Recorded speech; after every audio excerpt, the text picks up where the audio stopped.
Y el pueblo debe decir si quiere guerra o quiere paz.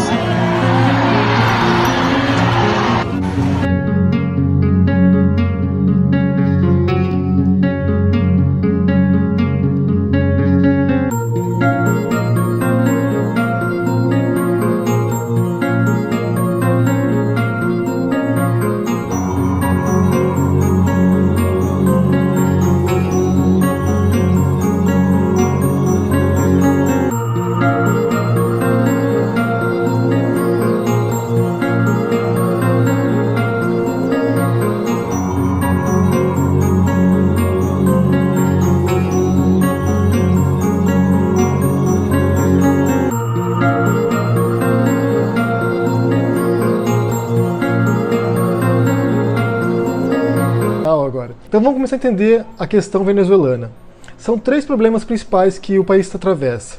É uma crise política, uma crise econômica e uma crise social. A crise política tem a ver com o governo do Hugo Chávez e agora com o sucessor, o Maduro, o Nicolás Maduro. O Hugo Chávez assumiu o país em 98, ele já pegou um país com problemas, com sérios problemas econômicos, já havia atravessado uma grande crise nos anos 80 e 90, então ele assume com base nessa descrença, com base nesse descrédito da classe política. Ele era um governante populista, né? Ele era um candidato populista, que já havia tentado um golpe de Estado anteriormente, então ele assume com uma promessa de mudar o país, de pôr o país nos trilhos e de melhorar a situação para os venezuelanos.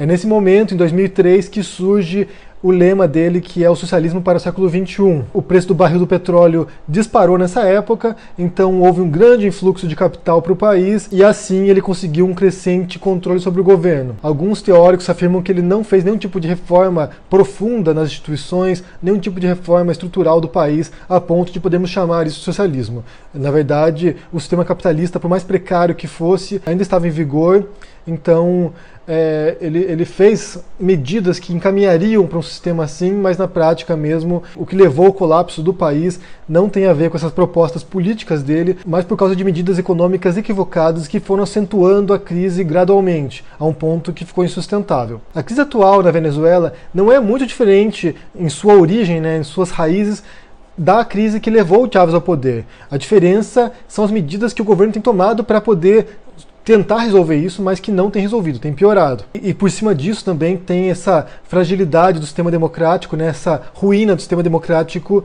venezuelano por causa dessa tomada do poder tanto pelo Chávez quanto pelo Maduro, pois isso permitiu o livre curso, né, a livre ação de corrupção nas instituições, tanto no governo quanto nas estatais. Então a corrupção é um grande elemento que contribui para fragilizar ainda mais o governo venezuelano. Em 2011, o Chávez foi diagnosticado com câncer, então ele foi para Cuba para se tratar.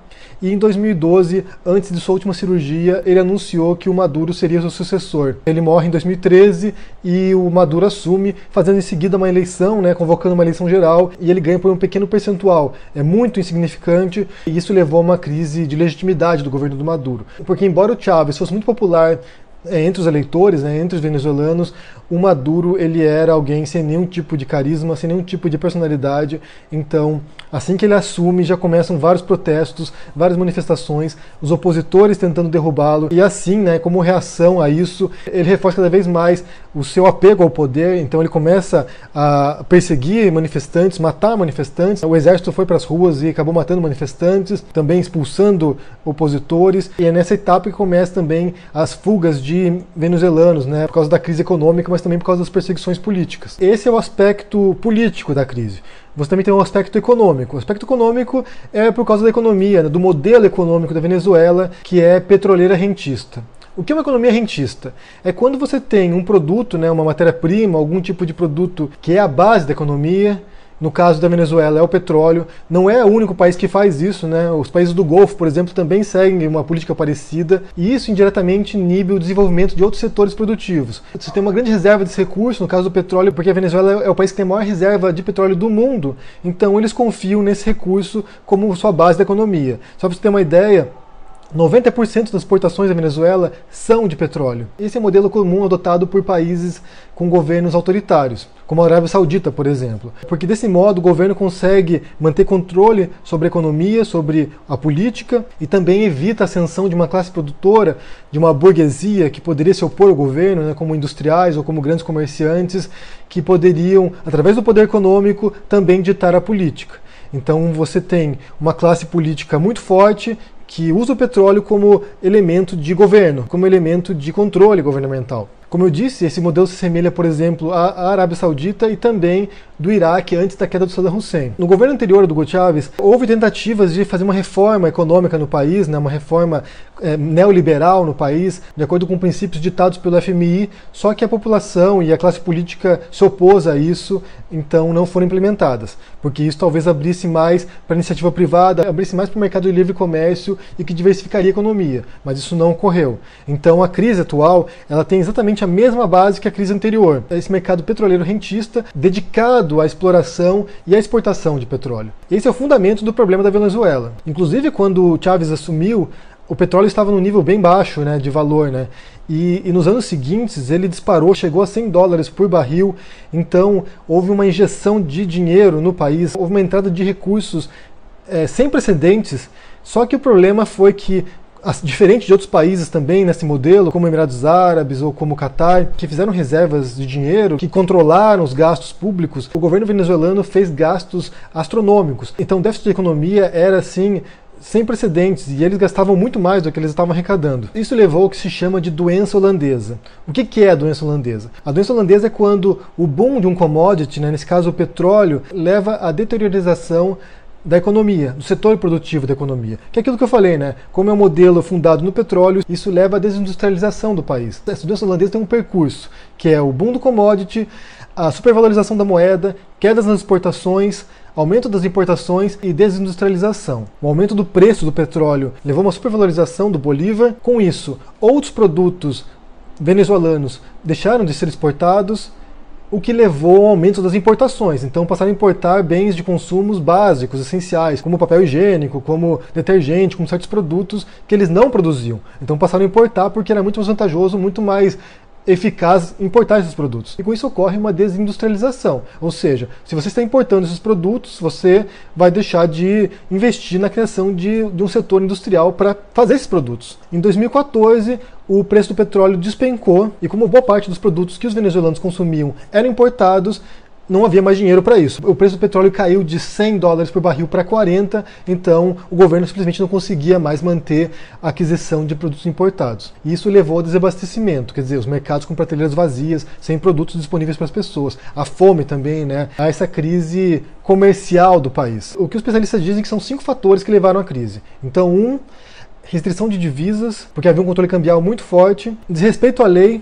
a alta corrupção na cúpula do governo e nas estatais, então era um dinheiro que desaparecia na mão dos políticos, dos diretores de estatais. Inclusive, boa parte do crime organizado é conduzido por políticos ou por dirigentes de empresas públicas. A inflação galopante, que foi disparando ao longo desses anos, a recessão e a escassez de produtos de consumo. Então, como eu disse, quando esse dinheiro começou a entrar no país, né, com o alto do petróleo, o governo teve um gasto exacerbado e isso levou ao aumento da inflação. Para controlar a inflação, o Chávez tomou 2 medidas. Uma delas foi importações com divisas preferenciais, passaram a importar os produtos, e o controle dos preços. Só que o controle dos preços foi o mais daninho para a economia, foi o mais prejudicial. Os comerciantes, os industriais estavam produzindo os produtos, o preço da matéria-prima estava aumentando, só que eles não podiam aumentar o preço para o consumidor final. Ou seja, todos os custos aumentavam, os salários dos funcionários aumentavam e o preço final do produto se mantinha o mesmo. Então isso levou a um colapso da economia.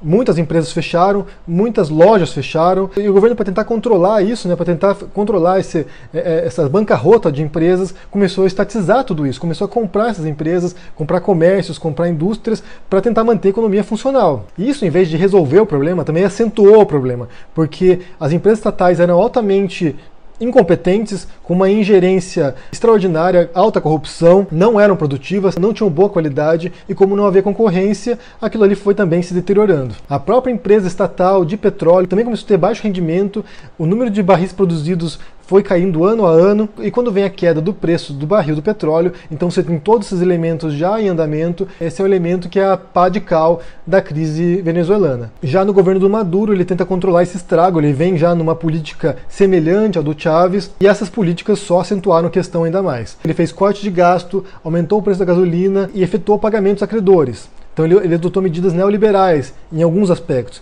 E por outro lado, ele não fez todo o pacote de medidas neoliberais e ele adotou algumas medidas heterodoxas, né? Por exemplo, ele tirou de circulação a nota de 100 bolívares e as pessoas tinham um prazo de 2 dias para fazer a troca nos bancos. Ou seja, muita gente não conseguiu fazer a troca dessas notas e desse modo ele confiscou muito dinheiro de pessoas fragilizadas já. Mas ele manteve o controle do câmbio, manteve os gastos deficitários e destinando dinheiro para setores não produtivos. Então, em vez de tentar criar uma indústria, tentar estimular o comércio, tentar estimular a iniciativa privada, ele começou a investir pesadamente no governo, na cúpula do governo, nas estatais e também no exército. Ele aumentou regulamentações e aumentou também confiscos do setor privado.